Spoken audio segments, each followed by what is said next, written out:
Nós já falamos aqui no canal sobre como analisar uma empresa. E hoje chegou o dia de falarmos sobre como analisar um fundo imobiliário. Da mesma maneira que existem ações de muitas empresas listadas na bolsa, com os FIs acontece o mesmo. Nós temos uma variedade muito grande de fundos imobiliários. E como falamos no vídeo anterior, os fundos imobiliários podem ser classificados em diferentes tipos, de acordo com os imóveis que ele possui.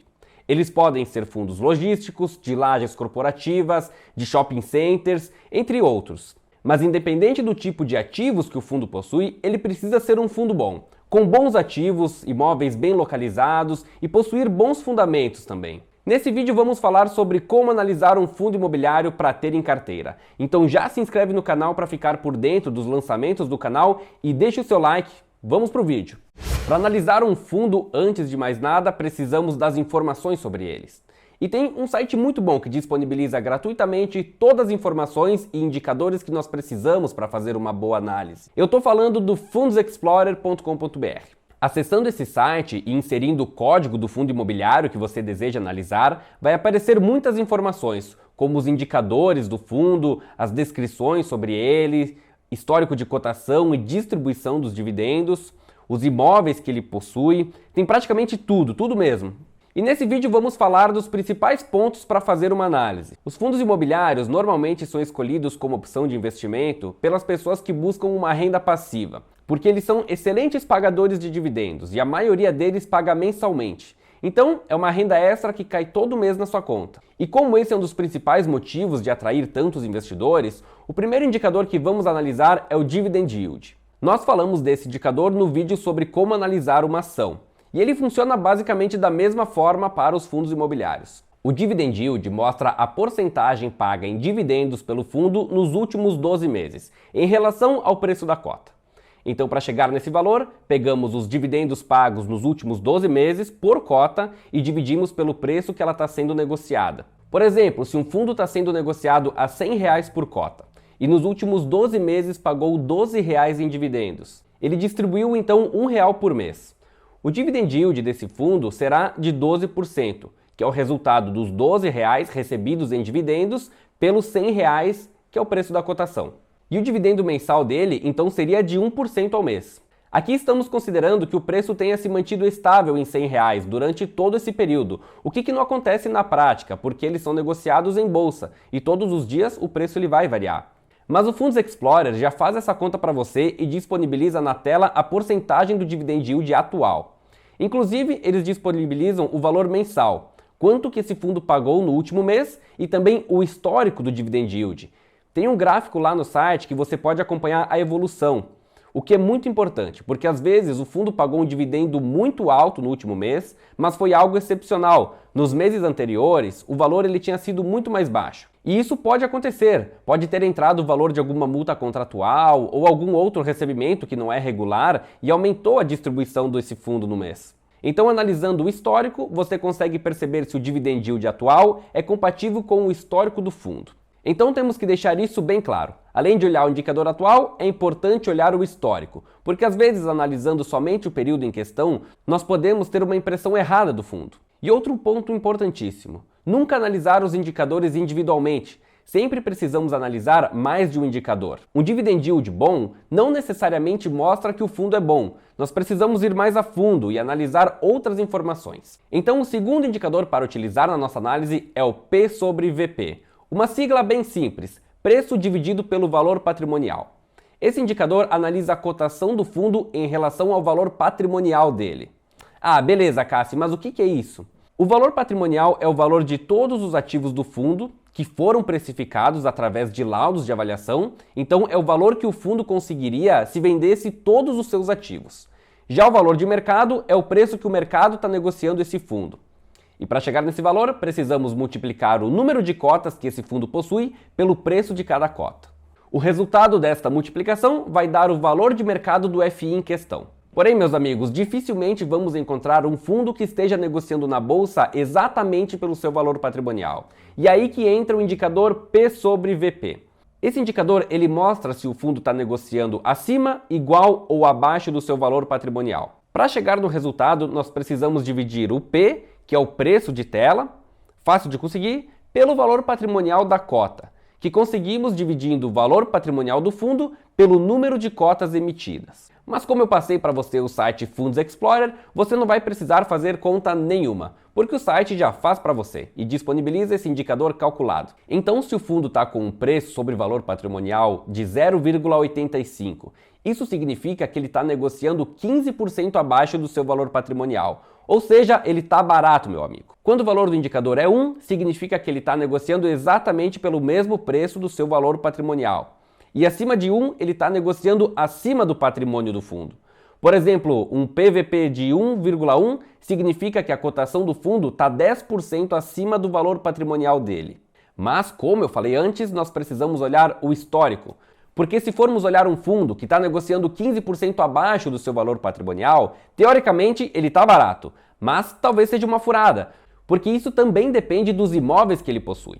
Vamos supor que esse fundo possui imóveis não muito bons, difíceis de alugar, numa localização ruim, e ele vem negociando um PVP 15% abaixo por muito tempo. Vários anos que ele está barato, né, entre aspas, mas não vai para frente. Então, ele tem um motivo para estar sendo negociado com esse indicador abaixo. E o mesmo ocorre na situação inversa. Um fundo sendo negociado com preço sobre valor patrimonial de 1,1, 10% acima do seu patrimônio, mas ele vem sendo negociado assim por vários anos, porque os imóveis são bons, então o mercado precifica isso. E mesmo estando acima do valor patrimonial, ele pode sim ser uma excelente opção de investimento. Isso reforça aquilo que eu falei antes. Nunca analise um indicador isoladamente e sempre olhe o histórico dos indicadores. Agora que você já está craque em dividend yield e preço sobre valor patrimonial, se inscreve no canal, porque tem mais vídeo pela frente, mas eu preciso da sua ajuda para crescer e alcançar mais pessoas. Então, se você está gostando e aprendendo comigo, deixa o seu like e divulga para aquele amigo que não sabe cuidar muito bem do seu dinheiro e esse conteúdo ajudaria ele a começar a investir. Beleza? Então vamos voltar para o vídeo e vamos falar de fundos imobiliários. Além dos indicadores que falamos, temos que analisar aquilo que compõe o fundo, ou seja, os seus imóveis. E aqui vem alguns pontos específicos a serem observados. A localização deles é muito importante, porque ela é fundamental para que o fundo consiga alugar com facilidade e rentabilizar bem sobre o que foi investido nos imóveis. Por exemplo, imóveis logísticos. É importante que eles estejam localizados em pontos de fácil acesso e próximos de rodovias que facilitam o transporte, porque normalmente eles são utilizados para armazenar produtos e depois esses produtos precisam ser distribuídos. E quanto mais rápido for essa distribuição, melhor. Então existem locais estratégicos, próximos das grandes cidades, principalmente do Sudeste, já que São Paulo possui o maior mercado do país. Mas também que possibilitam fácil acesso às demais regiões, como o Sul e Nordeste. Se formos pegar fundos de laje corporativa e escritório, é importante que estejam localizados nos centros comerciais e empresariais, como a Faria Lima em São Paulo. Isso contribui para que o fundo esteja sempre com a sua vacância baixa, porque se o imóvel é bem localizado, quando um inquilino sai, logo um outro inquilino entra para ocupar o seu lugar. E a localização também serve para os demais tipos de fundo, como o de shopping centers. Um shopping tem que ser bem localizado, possuir bastante estacionamento, fácil acesso para as pessoas, para que ele seja um shopping movimentado, que as pessoas se interessem em ir até ele. E, consequentemente, se tem pessoas, tem clientes, e as empresas vão querer estar lá para vender. Beleza, a localização foi, e é muito importante, não é? O próximo ponto a ser analisado é a diversificação. Acho que todo vídeo falamos disso aqui, então nesse não seria diferente, né? A diversificação nos fundos imobiliários ela é importante para diminuir o risco, porque quanto mais imóveis e ativos o fundo tem, mais diversificado é o seu portfólio e ele fica menos refém dos seus inquilinos. Por exemplo, se um fundo possui apenas um imóvel, alugado inteiramente para um único inquilino, e esse inquilino ele sai, o imóvel fica vago, o fundo simplesmente não vai ter receita. E se ficar muito tempo vago, imagina o prejuízo que isso vai gerar. Mas se um fundo possui 10 imóveis, alugado para 10 inquilinos diferentes, e um deles vai embora, apenas 10% do fundo vai ficar vago. E o impacto na receita vai ser bem menor. Então, mais uma vez, diversificação garantindo segurança aos investidores. Agora vamos falar da vacância que eu comentei agora há pouco.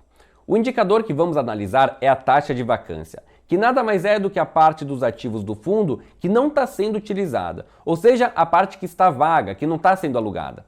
Esse indicador é importantíssimo, porque uma taxa de vacância baixa significa que a capacidade do fundo está sendo bem aproveitada. Ele está maximizando o resultado que ele pode gerar. E uma vacância baixa também pode ser um indicador que o fundo possui bons imóveis, porque dificilmente imóveis bons ficam muito tempo vagos. E é claro, assim como os demais indicadores, é importante analisar o histórico, porque às vezes a situação momentânea não representa a média do fundo, tanto para bom quanto para ruim. E também quando formos comparar um fundo com outro, é fundamental comparar fundos semelhantes, da mesma maneira que fazemos com as ações, comparar fundos logísticos com outros fundos logísticos, fundos de shopping com outros fundos de shopping, de papel com fundos de papel.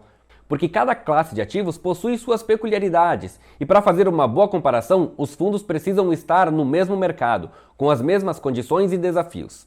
E mais uma vez vou fazer a minha propaganda gratuita ao Funds Explorer, porque além dos indicadores e informações, o site disponibiliza relatórios e comunicados que os fundos fazem ao mercado. Tem tudo lá, todas as informações pertinentes. Então é um site muito bom mesmo, que facilita a análise. E agora que você assistiu esse vídeo, com certeza vai saber fazer bom uso dele e analisar da melhor maneira possível e escolher os fundos que mais fazem sentido para você e para sua estratégia de investimento. Espero que tenham gostado e muito obrigado por terem ficado comigo até o final. Se você não é inscrito, se inscreve no canal para ficar por dentro das novidades e deixa o seu like. Eu sou o Cassiano Dalmas e até a próxima!